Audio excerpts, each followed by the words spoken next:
மின்வெட்டுக்கு உரிய காலத்தில் தீர்வு காணப்பட வேண்டும். அதற்கு சம்பந்தப்பட்ட அதிகாரிகளை அழைத்து பேசி ஆய்வுக் கூட்டங்களை நடத்தி அது சம்பந்தமான நடவடிக்கைகளை விரைந்து எடுக்க வேண்டும். அதை விட்டு அதற்கு மாறாக ஏதோ தவறுகள் நடந்ததைப் போல ஒரு தோற்றத்தை உருவாக்குவதும், ஏதோ ஹார்ட் டிஸ்க் காணாமல் போச்சு, ஹார்ட் டிஸ்க் காணாமல் போனால் யார் வேணாலும் நடவடிக்கை எடுக்கலாம்ல. யார் சம்மந்தப்பட்டவங்க இருக்காங்க, எந்த செக்ஷனில் காணாமல் போயிருக்கு, இதெல்லாம் நடவடிக்கை எடுக்க வேண்டியது அரசினுடைய கடமை. சம்மந்தப்பட்ட துறையினுடைய அமைச்சருடைய கடமை, சம்மந்தப்பட்ட அதிகாரிகளுடைய கடமை. ஒரு கீழ் லெவலில் இருக்க ஒரு தவறு பண்ணாங்க அப்படின்னா, உங்கள் நிறுவனத்தில் யாரோ ஒருத்தர் ரிப்போர்ட்டர் தவறு பண்ணால் உடனடியாக மேலக்கும் நடவடிக்கை எடுக்க தானே செய்வாங்க. அது மாதிரி தான் அதுவும் ஒரு துறை சார்ந்தது.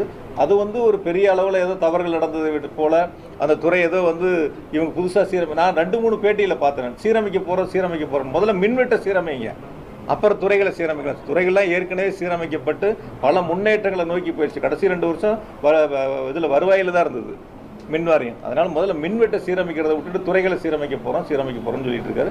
மின்வெட்டுக்கு போர்க்கால அடிப்படையில் நடவடிக்கை எடுக்கணும் இந்த அரசு.